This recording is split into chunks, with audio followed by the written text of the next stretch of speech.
Kari and I were a week ago still in Colombia, South America, where we had a wonderful youth camp in the northern part of Colombia called Cucuta, Colombia. We had 20 youths from Colombia, and we had actually one that came from Venezuela. And of course, Venezuela is going through just a humanitarian crisis of the first degree. Another socialist country that's just going down the tubes. We know there are different varieties, but you get these extreme socialist systems and they eventually collapse upon themselves. And this young man, believe me, he was not only eating his meal, he was eating all the leftovers that the girls would bring him. So he ended up eating like 3 or 4 dishes because he says, well, I'm going back, not going to get the protein that I have here. And so it was really tragic to witness firsthand over 1,000 refugees are leaving Venezuela and crossing the border there to Colombia just because they can't get enough to eat, they can't have jobs, and they can't really survive. And so they're going across to any place they can find, any city in Colombia, and then they go down, they sometimes will walk all the way to Peru and Chile. It might take them a month or two to do that. That's the desperation that they're going over. Kind of reminds me of another story. You know, I was a young boy when I left Cuba. My parents sent us, my father sent my mother, sister, and I over to the U.S. because he had known Fidel Castro in his college days and knew this man was evil. The system was really going to be terrible. So he said, I'm going into the resistance movement to fight Fidel, and I don't want my family to be threatened. So he sent us to the States, and we took one of the last planes that they called them freedom flights from Havana to Miami. And after that, it was fend for yourself with 90 miles of shark-infested waters if you wanted to cross. And still, to this day, it's happening. But anyways, we understood what that system was like. We lived a year and a half under communist system. And what's happening in Venezuela, of course, is not as drastic, but certainly because they don't control all the troops and all the political system. But it reminds me of that story that we Cubans said, did you know that Adam and Eve were Cubans? Had you ever heard that? How's that? He says, well, they didn't have any food to eat except what they could pick from the trees. They didn't have shoes. They couldn't wear anything. And everything around was just in the wild. But they were told they were living in paradise. So when you're in that system, they're saying, oh, you should be so thankful to live here. Of course, nobody wants to live under a system like that. While we were there, we found God opened up a wonderful door to have the feast site in a hotel which is twice as good as the one that originally had been contracted for. And we were just there for that one day, and we were invited to go to this other hotel, and God just gave us grace and honor because the fellows there that were in charge said, we want your group to come to this 5-star hotel, and they basically equaled the price of this 3-star hotel.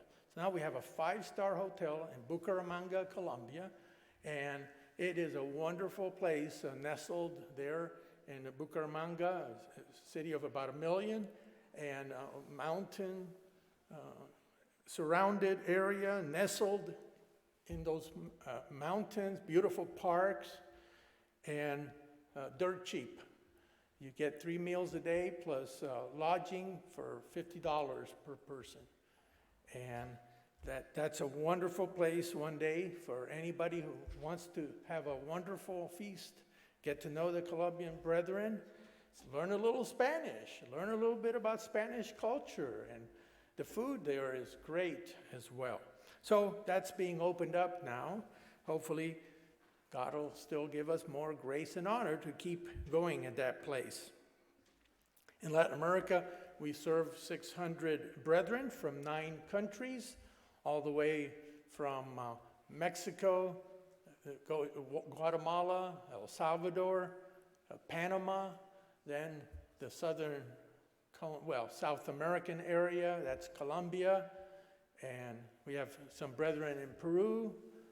We have a congregation, actually 2 groups in Bolivia, and then we have large churches in Chile, and also groups in Argentina. We have 2 groups that want to join us. We've been taking care of them for 3 years, and that's becoming more and more closely bonded.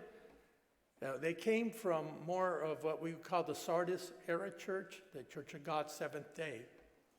And so they wanted to keep the feast days, and so they broke away from them and asked us to administer them.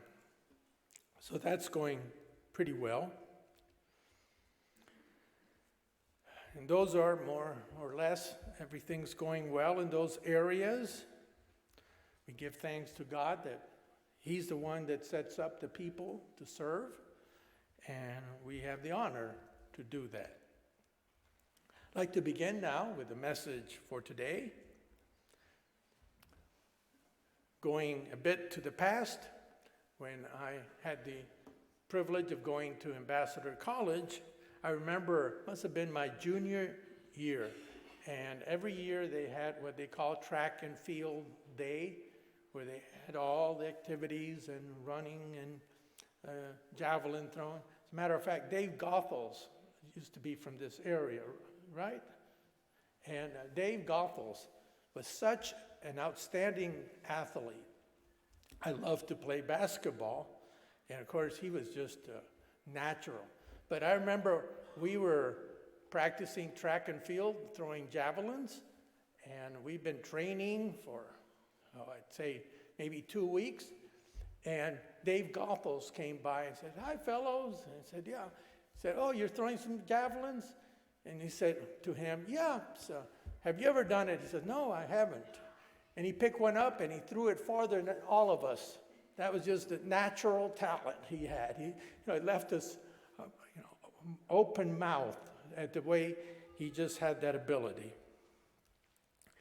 But at college, during that track and meet, they needed one more fellow to participate in the steeplechase. And sure enough, dumb as I was, I volunteered for the steeplechase, not knowing much of what I was doing. That steeplechase is 1 mile. You've got every lap has around 8 different hurdles, plus the water jump, where you have to jump and go over the water. And so all I could do is said, well, I'm going to train. I have about a month. Didn't have a coach, didn't have anybody, but early in the morning I'd go and run a couple miles, and I thought, that'll get me prepared. So the great day came, and of course that was kind of the final race, the steeplechase. And so here we go, and we took off, and I started jumping the hurdles, and the first lap was great. The second one got kind of tired. The third one was more tired, and the fourth one was just exhausting. Every part of my body hurt, and my breathing, but I finally crossed the finish line. I ended up being 4th.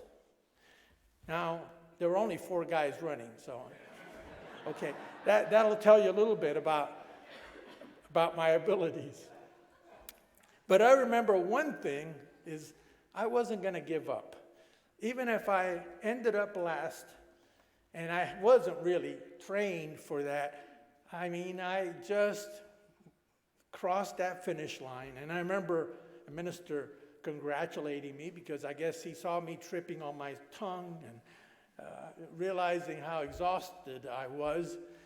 But it was a good lesson, because one thing I tried to learn at the college was the principle of Ecclesiastes 9:10, which says, all your hand finds to do, do it with your might. Other translations have it, do it with all your might. Another translation, do it the best you can. Give it your best. And so, even if I might not have been the fastest, I just was not going to give up. And that is an attribute you find in the Bible about persevering to the end, crossing the goal line. That's when the reward comes. This is exactly what is talked about in Hebrews chapter 12. Turn with me to Hebrews chapter 12, starting in verse 1. Paul had just finished talking about the heroes of the faith in Hebrews 11, the faith chapter. And here he continues on in chapter 12, in verse 1. He says, therefore, we also, since we are surrounded by so great a cloud of witnesses, all of these men and women of faith, that no matter what trials they had to face, they were faithful to the end. And he says there's a cloud of witness. You can't hardly even tell how many people, but it's just like a cloud of people that in the past have lived and died faithful to God's truths, no matter what they have had to face in life. And so he goes on to say, let us lay aside every weight and the sin which so easily ensnares us. There's always this analogy of sin as something that trips you up. And of course, if you ran, and at those days they wore tunics, and so what they had to do was pick up the hem of the tunic and both ends and tie it around a belt. But if that got loose, you could really trip and fall because of the tunic. So here he says, there's something that ensnares you, that trips you up. And so he says here, let us lay aside every weight and the sin which so easily ensnares us, and let us run with endurance. That's the key word here. The race that is set before us. Looking unto Jesus, the author and finisher of our faith, who for the joy that was set before him endured the cross. That's another key term. Endured the cross, despising the shame, and is sat down at the right hand of the throne of God. He had to run his race of faith. And he is now at the right hand of God. He was successful. He overcame all the obstacles. He maintained the faith to the very end. I'd like to read this from the Good News Bible version. It says, as for us, we have this large crowd of witnesses around us. So then let us rid ourselves of everything that gets in the way and the sin which holds on to us so tightly. And let us run with determination the race that lies before us. Let us keep our eyes fixed on Jesus, on whom our faith depends from beginning to end. He did not give up because of the cross. On the contrary, because of the joy that was waiting for him, he thought nothing of the disgrace of dying on the cross, and he is now seated at the right side of God's throne. So here the term determination is also mentioned as it is here, run with endurance. This word endurance or determination comes from a Greek word, hupomone, and it means to persevere, to remain under, like a trial. A bearing up under is another way of describing it. Patience, endurance. It's similar to another word used also many times about holding on, don't give up, type of a mentality, which is macrothumia. And this means being long-tempered as opposed to being short-tempered or having a short fuse. Hupomone refers to the quality of character that does not allow one to surrender to circumstances or succumb under trials. And so this leads me to the main point today, which is being faithful to long-term commitments. Being faithful to long-term commitments, to lasting covenants that we make. It is one of the keys to life's blessings, because today we see how easily commitments are broken.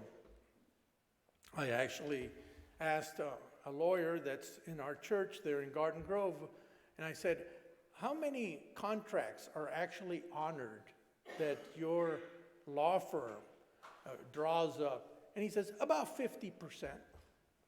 50% aren't even kept. Doesn't matter how many legal finaglings and legal signatures and everything, about 50% are broken. And of course, that goes for marriages, families, even in the church, about lifelong commitments. We see these getting broken very easily. Somebody getting offended, leaving the truth of God because something happened.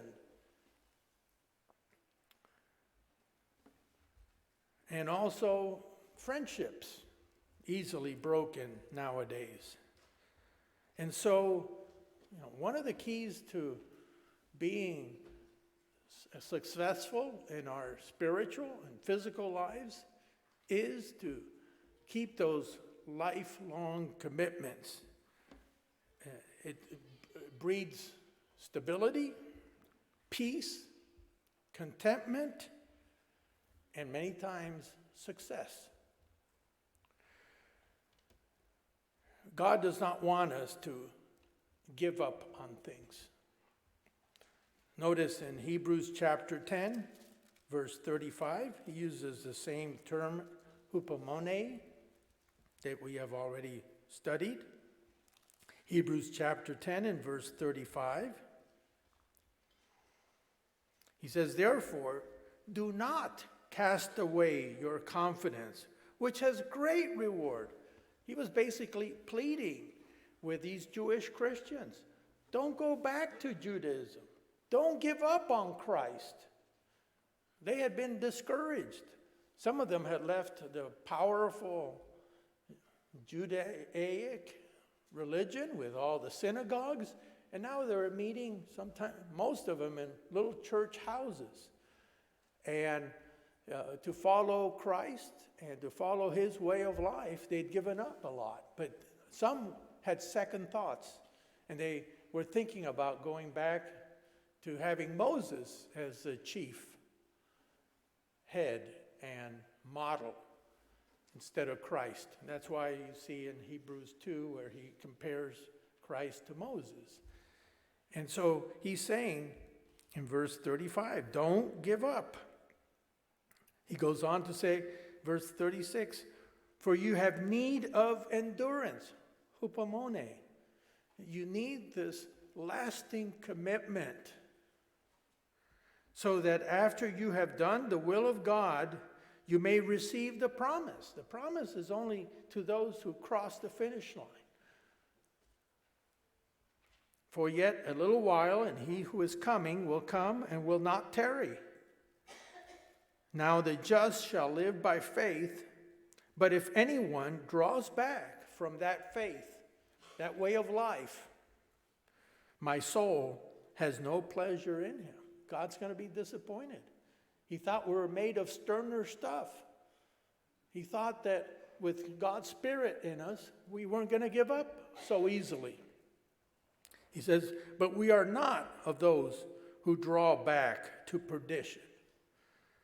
but of those who believe to the saving of the soul.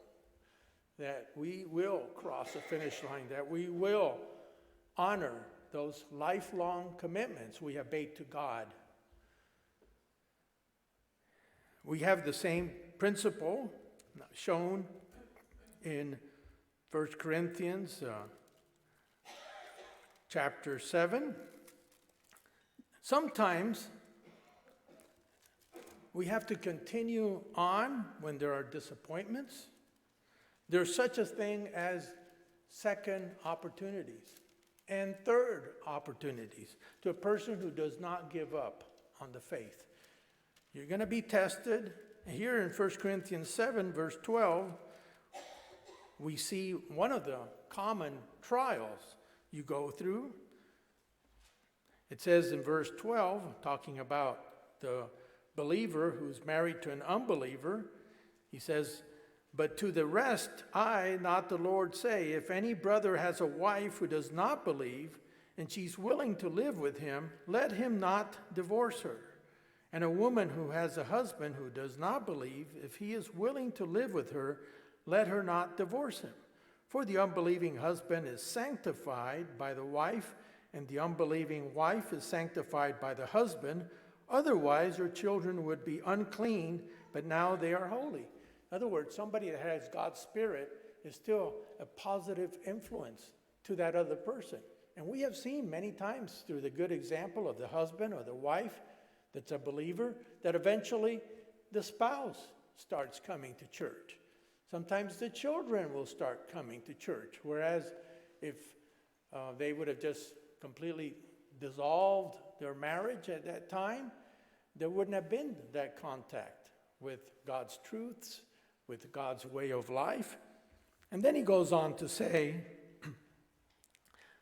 "But if the unbeliever departs, let him depart."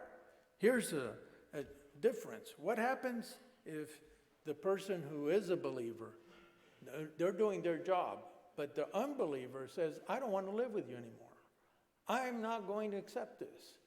And so it says, in that case, if the unbeliever leaves, abandons, wants to break everything up, it says here, let him depart.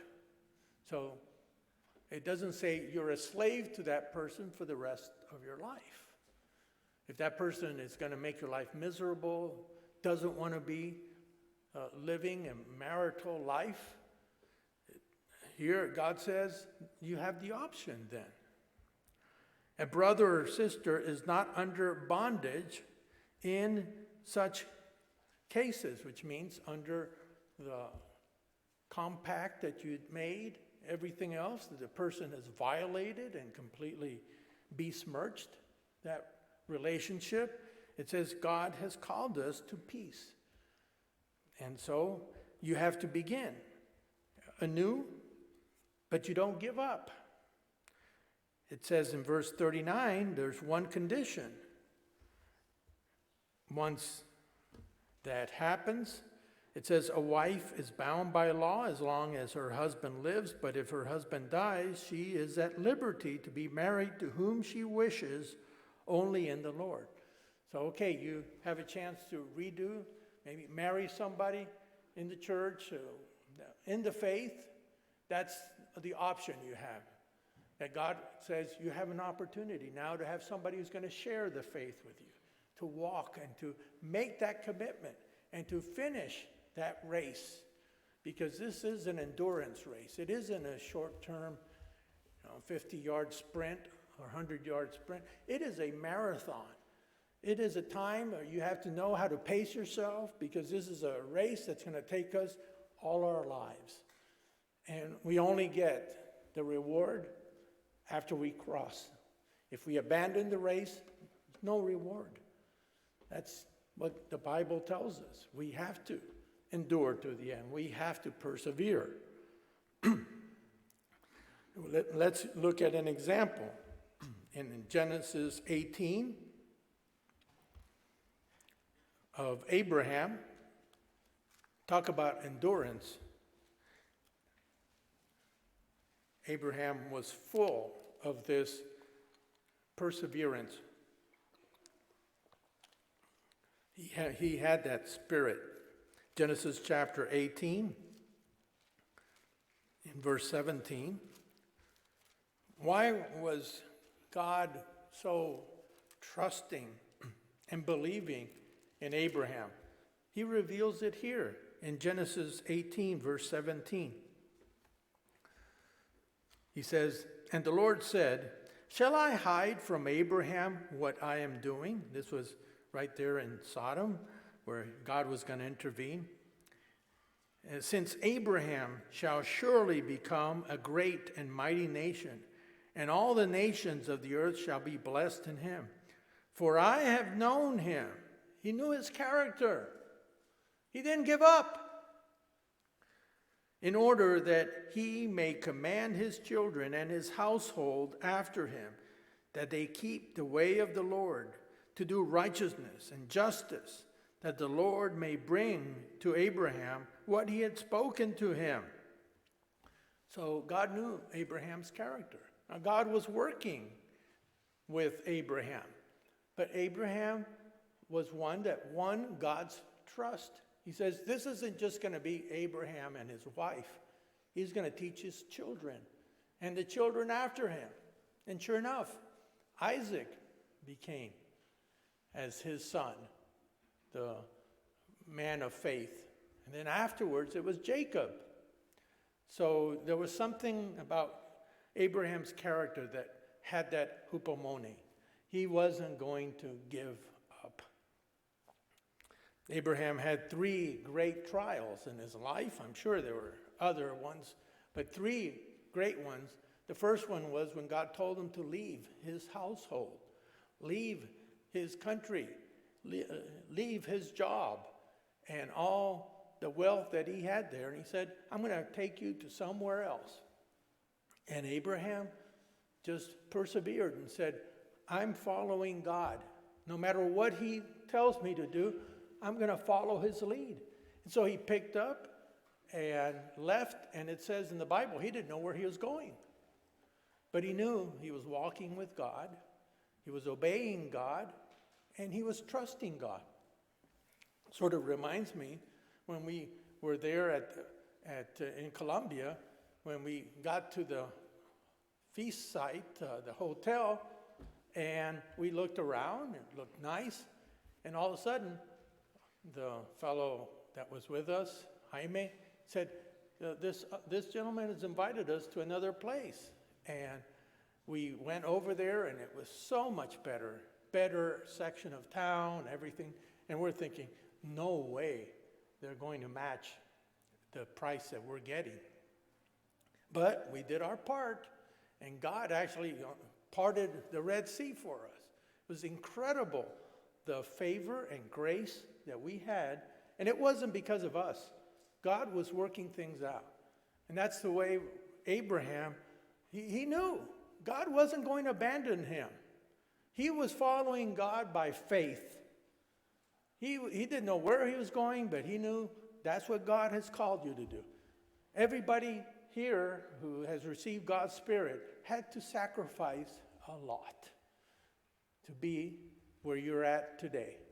I remember myself, I was 17, a young man, and one time I looked at myself in the mirror and I said, you know, if I give up this truth that I wasn't even looking for, but I know I proved that this is God's way of life, and if I turn on this and follow my own pursuits and goals and looking at the materialistic life and enjoy that, said I'll never be able to look at myself straight in the eye in the mirror again. And I just had that fear of just being a coward, of shirking from that. And so at that time I said, nope, I'm not going to do that. My dad showed me what courage was and what honesty was. And I said, I've got to be strong and courageous. And I said, I'm leaving. Father and mother, whatever it takes, I'm going to follow this way of life. I had one condition, and that was if I found out it wasn't the truth, then I was freed from that commitment. And guess what? God's truth hasn't failed me yet. I haven't met all the qualifications for it, that's for sure. God has been mercy, but God's way and his truth has been faithful.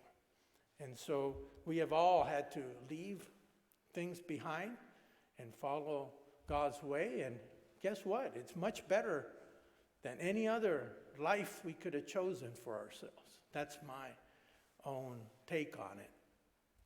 So the second great trial that Abraham had was when he was promised a child from Sarah. And at this time, Abraham was 75 years old. Sarah was maybe some 10 years younger. And she had already had menopause. She had already forgotten about having a child, to the point where when God promised that, she laughed. And what does the name Isaac mean? It means laughter. Because God said, I'll never let you forget that you doubted me and you laughed. Now you're going to see that child one day.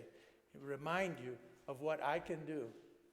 And so 25 years later, Abraham was 100 years old. Sarah was around 90 or so. And they had Isaac.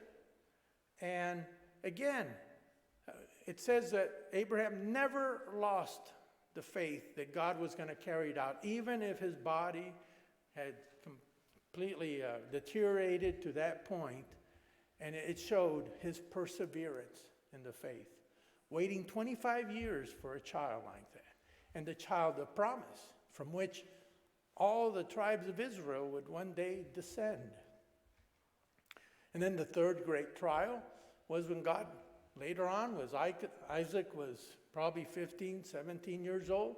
He said, go up and sacrifice your son for me. And there goes Abraham. He just didn't know how to say no to God. He feared saying no to God.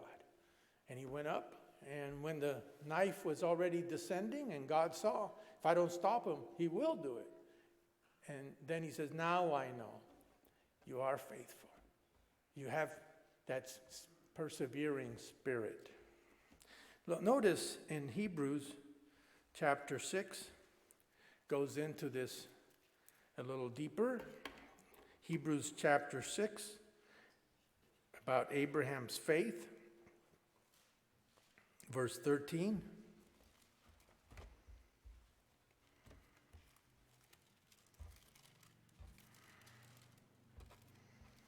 It's interesting, we were talking over breakfast how this period of time in the early 70s, there was a great need to have ministers, and there was a lot of prayer going on, and a lot of young men, such as Rex and myself and others, were called just from out there in the world. Usually they weren't from church families, and we were all led to Ambassador College and trained and prepared. So that's just a period of time.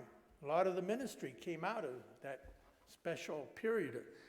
In Hebrews chapter 6 and verse 13, it says about Abraham, it says, for when God made a promise to Abraham, because he could swear by no one greater, he swore by himself, saying, surely blessing I will bless you, and multiplying I will multiply you. And so, after he had patiently endured, he obtained the promise. What a beautiful word. That's the macrothumia, which is this long suffering spirit after you're tested and tried and shown not to give up. Showed you are not wanting, that you're willing to humble yourself before God when it's necessary to do so. You're not going to have a lofty spirit. You're going to walk under God's guidance with humility and recognizing our faults, but never giving up. That's what it talks about here, patiently enduring. There's another example, Job, how much he patiently endured in James chapter 5. You see these qualities repeating themselves time after time with all of these men and women of the faith. James chapter 5 and verse 7. Again, the main term here, macrothumia, which means long suffering. Term means long time, stretching out the time, that you're not going to just get desperate and give up on things. He says, therefore, be patient, brethren, until the coming of the Lord.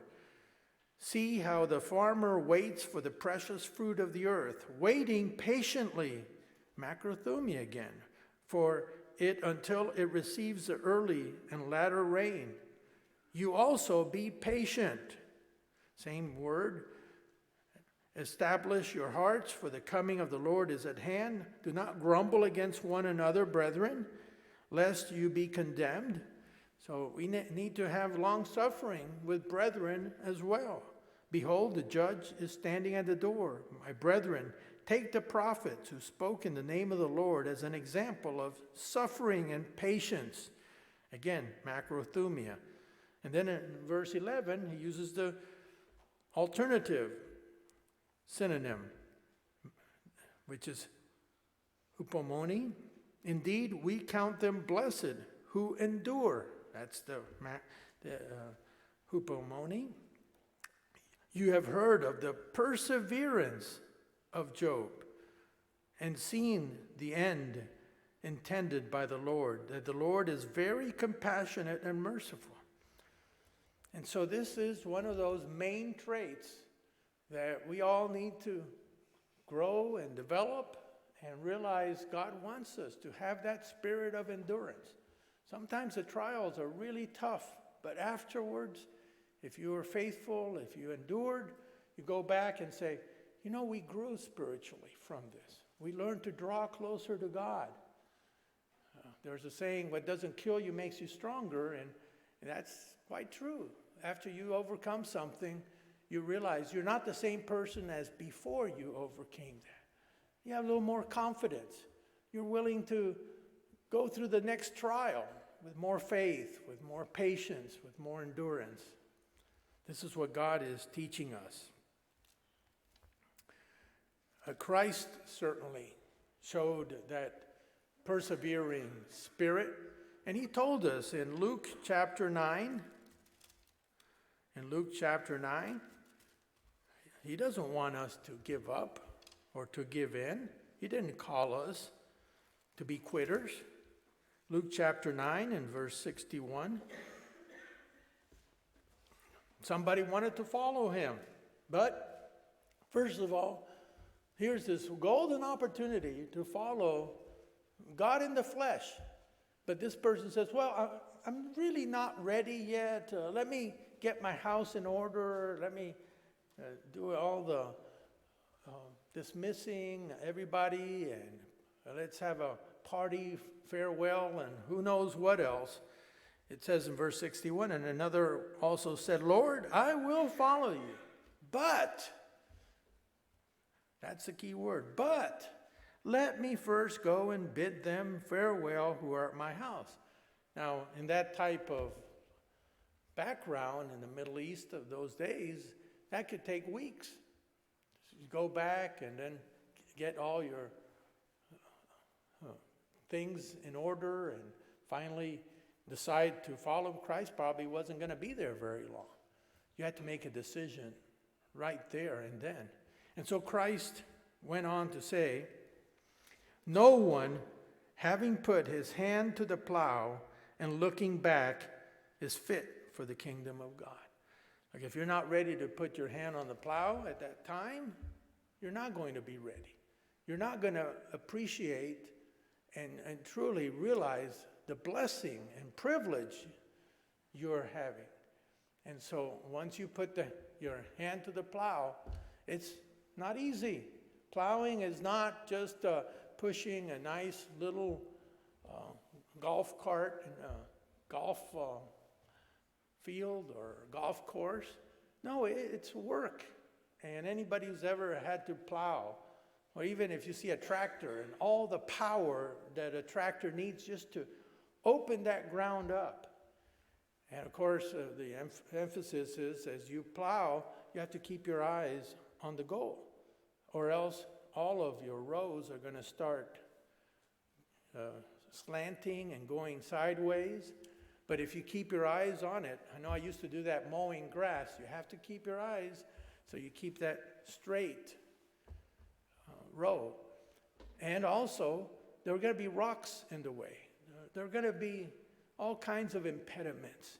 You're not going to just have this wonderful field, just nice, soft soil.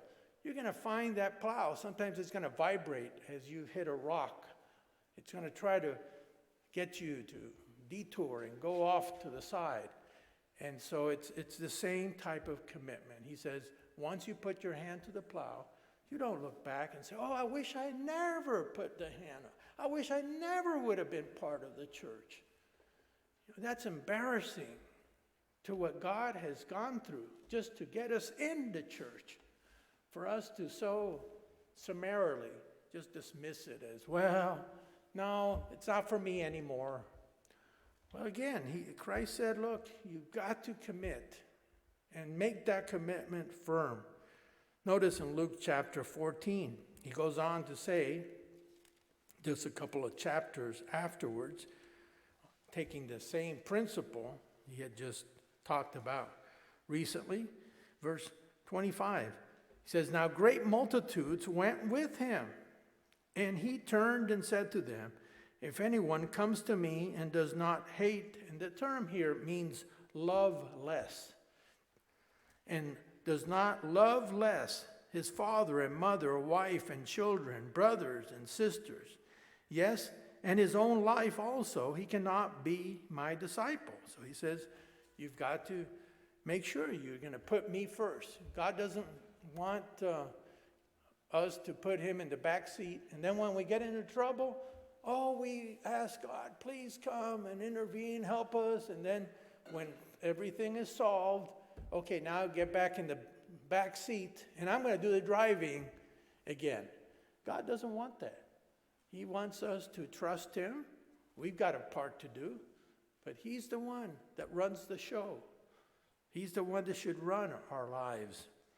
He goes on to say, and whoever does not bear his cross and come after me cannot be my disciple, symbolizing the sufferings of following this way of life. Yes, it's going to mean sacrifice, bearing a cross sometimes. But again, he says it's going to be well worth it in the end. He says, for which of you, intending to build a tower, does not sit down first and count the cost, whether he has enough to finish it? Lest after he had laid the foundation and is not able to finish, all who see it begin to mock him, saying, this man began to build and was not able to finish. Now, towers in those days were very important structures. Matter of fact, less than a month ago, I just saw there in one of the archaeological magazines that they found the foundations of one of those towers that basically date back to the time of David. And that was one of the ones they used to make sure the Philistines didn't come up the valley to raid them. And some of those rocks were over a ton just to lay a foundation like this. So that does take money, does take effort. And he says, I don't want you to start building a spiritual life based on my truths, using Christ as the guide, and then abandoning it, leaving it half built. He says here, you have to count the cost. And of course, that's the first thing I talk with a person that's preparing for baptism. Have you counted the cost? Because I don't want you later on to have this buyer's regret, that you think, oh, well, maybe I didn't really calculate well. Well, please take your time. But once you do it, it's a lifelong commitment. Christ didn't just give up his life for you to think, well, he'll come back and he'll die a second time for me. He's not going to do that. It's like the Bible talks about crucifying Christ anew. He's not going to come down twice. This is the chance that we apply his sacrifice, and now we begin plowing. We begin going forward. Sometimes when you're in a construction project, the prices are larger and they cost overruns. But guess what? You can't give up on it. You got to say, well, got to take my licks, but I've got to finish the job. You can't leave your bathrooms half finished because, well, we ran out of money. I guess, we don't have the tub installed, but I guess you can take a shower into the hole. No, you can't. You have to bite the bullet. You have to be willing to put more effort into it, if necessary, to get the job done. In Psalms, Psalm 15 is a good principle to talk about at this moment. Psalm 15.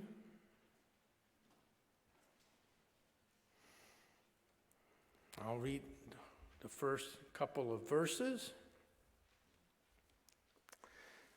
It says, Lord, who may abide in your tabernacle? Who may dwell in your holy hill? Of course, it's talking about a coming kingdom. Who's going to be part of that coming kingdom?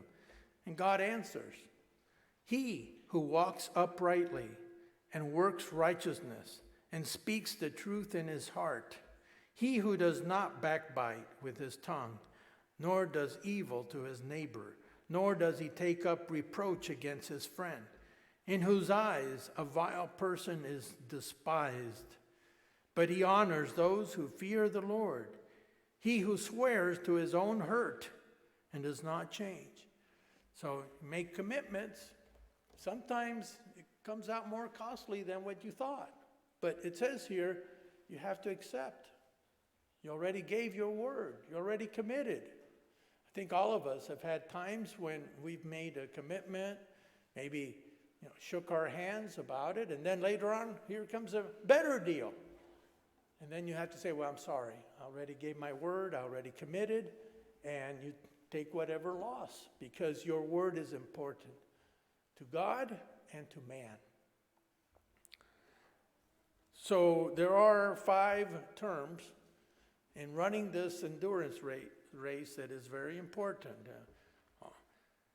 The first one we already talked about, which is perseverance, hupomone in the Greek, which means a long-term commitment that you're going to endure, not going to give up. Number 2 is another beautiful Greek word, nikao. And if you know the term up here, Nike, that's actually a derivative of nikao, which means victory. It means gaining the triumph, gaining that win. And in many places, Mexico City has a huge pillar and monument with the goddess Nike up on the top because of the victory in the Mexican Revolution and whatever. They use that, and actually, of course, we don't use it as some pagan symbol, but the term means gaining victory, overcoming. Another term is peace. I'm talking about inner peace. It's another beautiful Greek term, eirene, where we have the word Irene. Irene means peace from the Greek, where you're running and you need to have that inner peace. A good runner is not just agitated inside. He has that peace to run and to just continue enduring whatever it takes. And we need that in our endurance race. The fourth is joy. Comes from the word chara. And charis is a derivative, which means grace. But it's something that is joyful, happy. So it's a positive spirit. A person that has that charis is charismatic. You can see it in their face. You can see it. It just beams out of them. And we need to develop that joy in our lives as well. We know we're going through difficult trials, but he says inside we should have that joy. I compare it many times to the ocean out here off of Portland area. The Pacific Ocean is the biggest in the world, and it's also the deepest in the world. And the deepest part is the Mariana Trench, close to the Philippines. There's Marino Boal, who knows that area. They actually, it goes over like 32,000 feet. You could take Mount Everest and drop it off of the Philippines there, and you wouldn't find the tip to Mount Everest. That's how deep the ocean is. And many times they have storms and hurricanes, but those only affect hundreds of feet. But way down doesn't disturb it at all. The ground floor is calm, doesn't reach it. And that's the same thing. Many times the agitation is up in the top part of our lives, but inside there should be that deep joy. We know we're going to be part of God's kingdom. Nobody can stop God and Christ from carrying out their will. And one day, this present evil world will change to that present joyful world, where God's kingdom is going to become a reality. And we look at that, and just by walking by faith, we know the last instant of our lives, if we're faithful, the next instant when we wake up, we're going to see Jesus Christ coming down in the kingdom. And you're going to forget about all your illnesses and all your diseases and all your pains and hurts. We're going to have a new body, and all that period of testing is over. And you made it. And you will enjoy that fellowship with Christ and God the Father and all the brethren, and be able to train all of the people during the 1,000-year period. That's what I'm looking forward to. This life is not comparable. Notice what it says in Romans chapter 8. Romans chapter 8. If we still have that vision, if we haven't lost the sight of that kingdom, it says in Romans 8, verse 18. For I consider that the sufferings of this present life are not worthy to be compared with the glory which shall be revealed in us. And we know, just like an endurance race, you have hurts, you have pains, but there's a commitment there.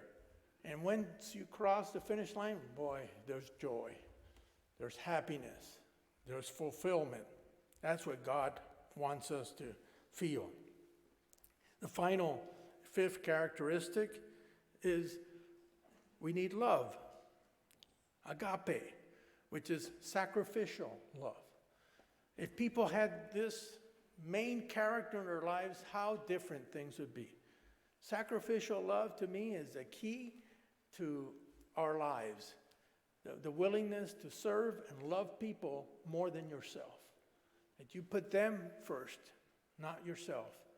And that you're able to do it with joy, with peace, and with genuineness. Not because you're faking it or you're trying to impress somebody, but you genuinely love the other person and you want their welfare and their best wishes and best outcomes possible.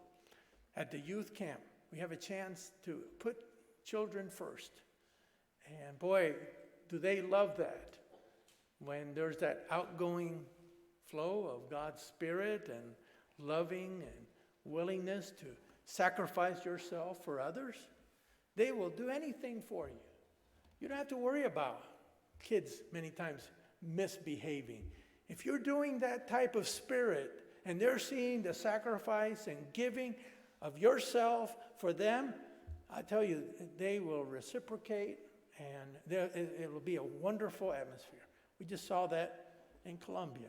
Those kids, they're so appreciative, and they learned that. I always call it a youth camp is a camp of youths served by adults. It's not an adult camp with kids being used as props or something like that. No, it isn't. It's about them. It's not about us. It's about strengthening and helping them to see what love, joy, peace, and all these characteristics is all about. That's the bottom line. Now, of course, we do things imperfectly, but we know what the goal is. We know what we are aiming for. It's never easy. All the churches in Revelation were tested during their period of time. Christ was there, and none of them had it easy at all. They had to overcome their trials, just like our period of time. We're being tested. I want to tell you a story about two brothers in the Bible. Well, in a sense, yes, it's not directly mentioned, but it is the background to something very important in one of those churches in Revelation. A tale of two brothers. One was a king, the other one was a prince. I'm talking about the Pergamus Empire, and this went back before the time of Christ.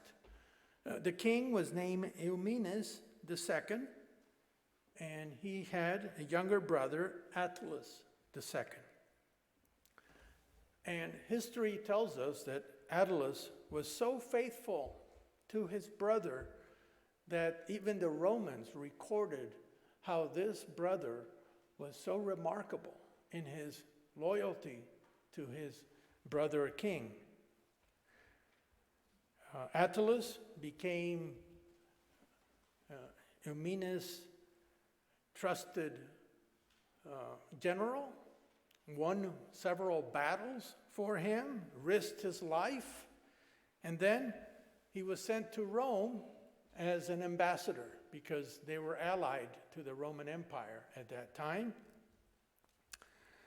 Attalus won the praise, the respect of the Romans because he was just so supportive of his brother. And during that period of time, the Romans, of course, were the rulers, and they had a falling out with the brother Eumenes. And so the Senate said, you know what, we're going to need a new king that's going to hew to the line a little more. And we think Attalus is the one that should be reigning. And so the senators came and they told Attalus, you know what, we're in charge here. We got the big empire. And we'd like for you to be the king.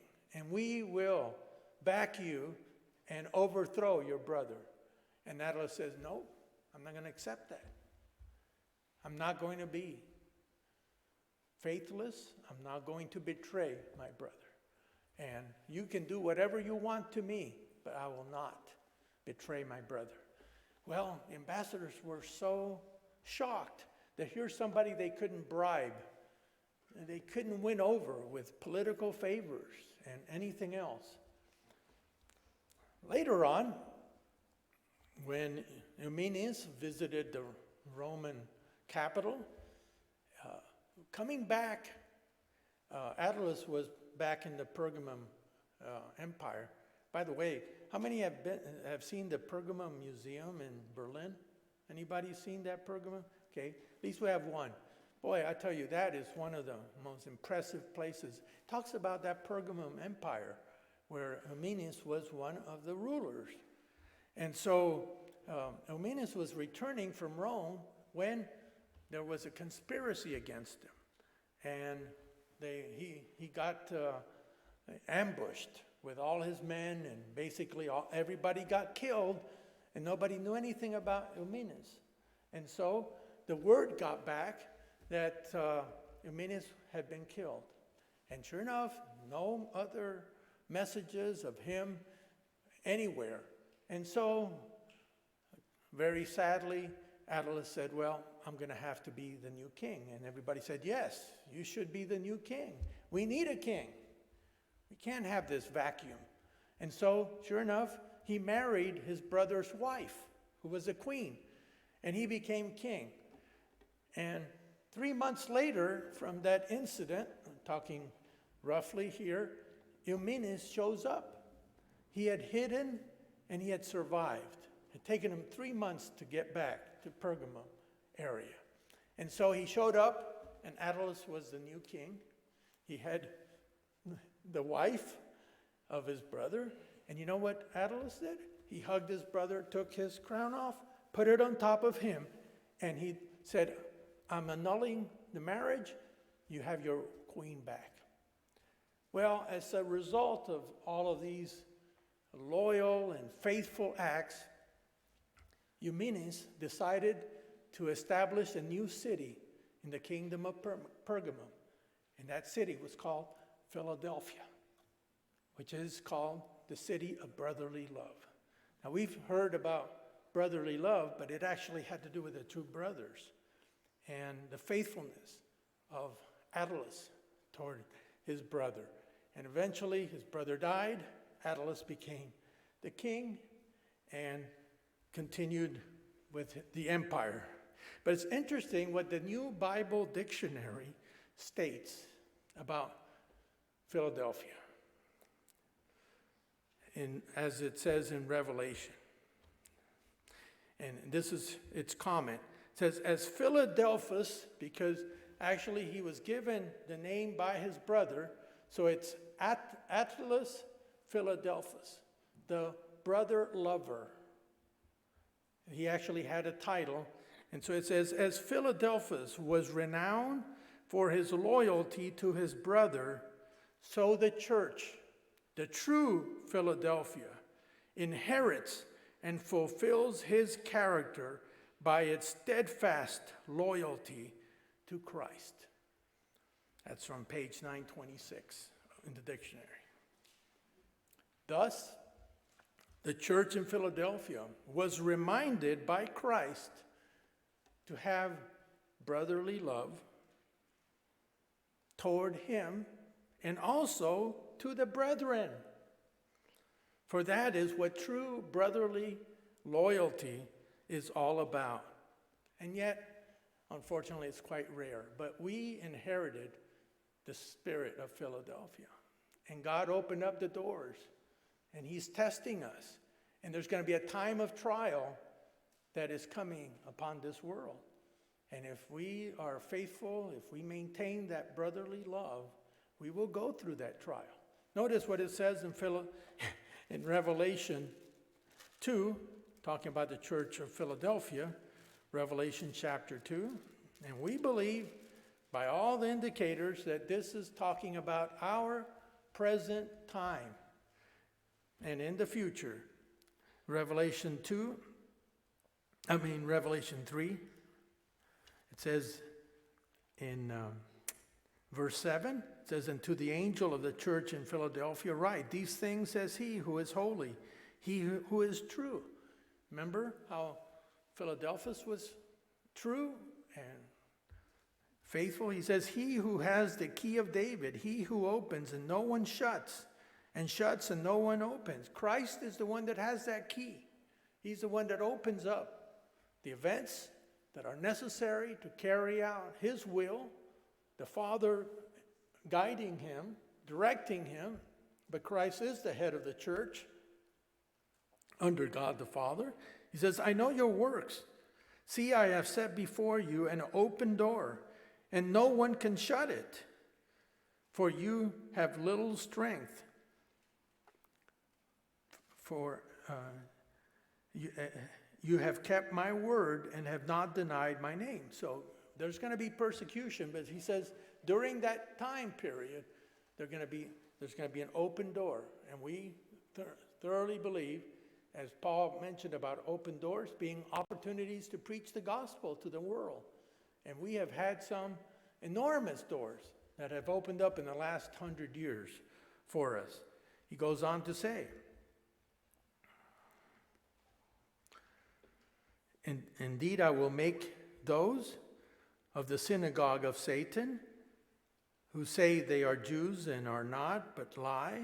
Indeed, I will make them come and worship before your feet, and to know that I have loved you. One day, all of these false groups, false churches calling themselves traditional Christianity, one day they will know where God was working in his church.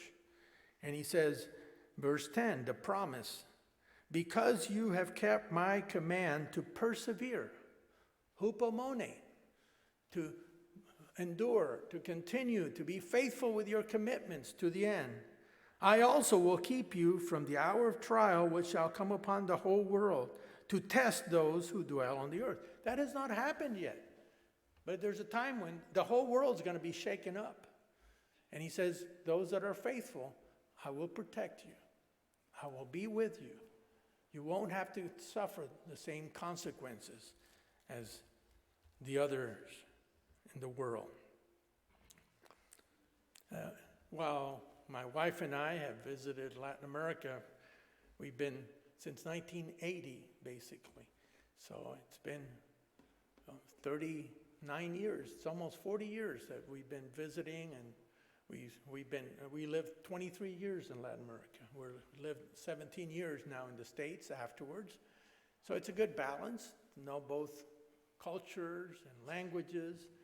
And we visited some of these, what we call Sardis churches, which are the ones that were the previous period before Mr. Armstrong started what becomes this new era. But some of those leaders, like in Chile, they would tell us, yeah, we recognize you have this dynamism, you have this unity that we have not been able to have. And these Churches of God, Seventh Days, and others that have spread in Latin America, they just have remnants because each pastor basically set their group up with them as the head, and they ran the show. And they were loosely affiliated with the rest, but they didn't have anybody to unify doctrine. They basically kept any of the offerings in the local group. They would go out, preach on the streets and things like that, but they didn't have anything that could concentrate the strength of the church. And then they would look at us and say, look at what you have been able to do in such a short time that we haven't been able to do over 100 years. And here are some of the things. We pool our funds together. So around the world, everybody is met with the needs. We know in Latin America, those 600 brethren, they could not sustain the church if it wasn't for what the United States and other places, primarily from your tithes and offerings, we're able to serve those brethren and be able to have ministers to minister to them. And we have the strong gospel proclamation. We are 14th as far as religious organizations in the internet, which is incredible. Just a small group like us, and we are punching way above our weight. They talk about boxers that they have less weight, but they can punch like a heavyweight. This is the same thing that's going on. We don't have many heads. We have a system which everybody is coordinated. We all have superiors. We have to question. And my wife, when she came, she was part of that Sardis era church in Chile. They were keeping the feasts. They were keeping the Sabbaths. They understood about pagan things that they didn't keep. They kept the food laws. But one guy would preach, and he would give a message, and then the second one would say, well, my little brother here, he didn't get it quite right. Let me tell you what should be interpreted. And it was chaos. You didn't know who to believe. There wasn't unity of faith. And to this day, they just don't have power. They don't have any organizational strength at all.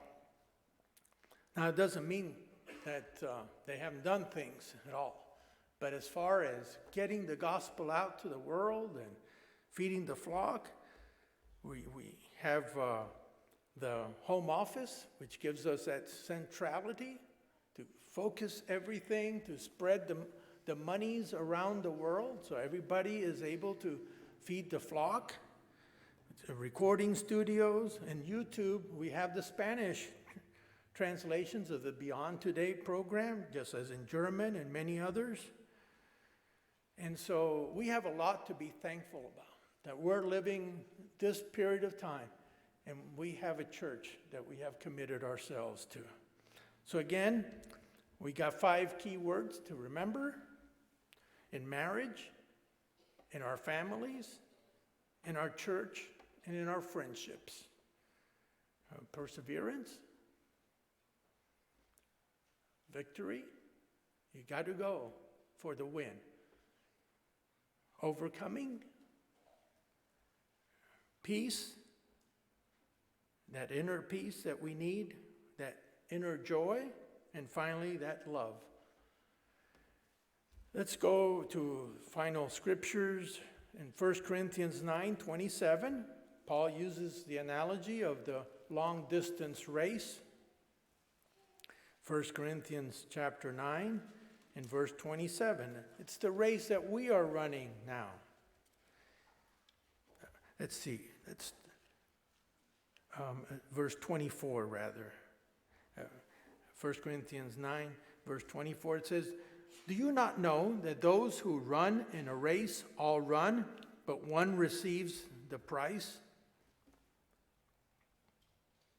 Run in such a way that you may obtain it." This is the same attitude as Ecclesiastes 9:10. Do your best. Run with all your might. Do your best. That's what God wants us to do. He says, "And everyone who competes for the prize is temperate in all things. Now they do it to obtain a perishable crown, but we for an imperishable crown. Therefore I run thus, not with uncertainty."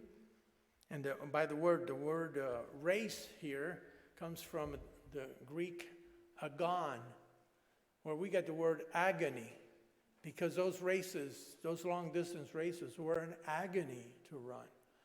And so it's not easy, but this is the race that we're running. He says, "Thus I fight, not as one who beats the air, but I discipline my body and bring it into subjection, lest when I have preached to others, I myself should be disqualified." He could not let down. He had to continue with his spiritual exercises. He was running the race. He hadn't crossed the finish line yet. And so we are running that race. And let's go, final scripture, 2 Timothy chapter 4, verse 6. This is his final analogy, because you could tell he had watched a lot of sports competition in his days. They had the Olympics every 4 years. He had been in Corinth, where they had a similar type of championship. And so as he bids farewell in verse 6 to Timothy, he says, "For I am already being poured out as a drink offering, and the time of my departure is at hand." He knew he was going to die. He was going to depart from the living. "I have fought the good fight. I have finished the race. I have kept the faith." He said that as a runner who finally was in peace, that nothing had hindered him. Nothing had overcome him. He had been able to cross that finish line. Verse 8, "Finally, there is laid upon me, for me, the crown of righteousness, which the Lord, the righteous judge, will give to me on that day," that coming of Christ, "and not to me only, but also to all who have loved his appearing." So we are running that endurance race. We have to be patient, but what a privilege in this life to be running this spiritual race. And believe me, brethren, if you're faithful, the blessings will be multiplied, not 10, not 100, not 1,000, but 1,000,000 times over if we just are patiently enduring and running the spiritual race in our lives. It's been a pleasure to be with you. Looking forward to going to this preteen camp. We're leaving today to be there, and looking forward to coming back and seeing you another day.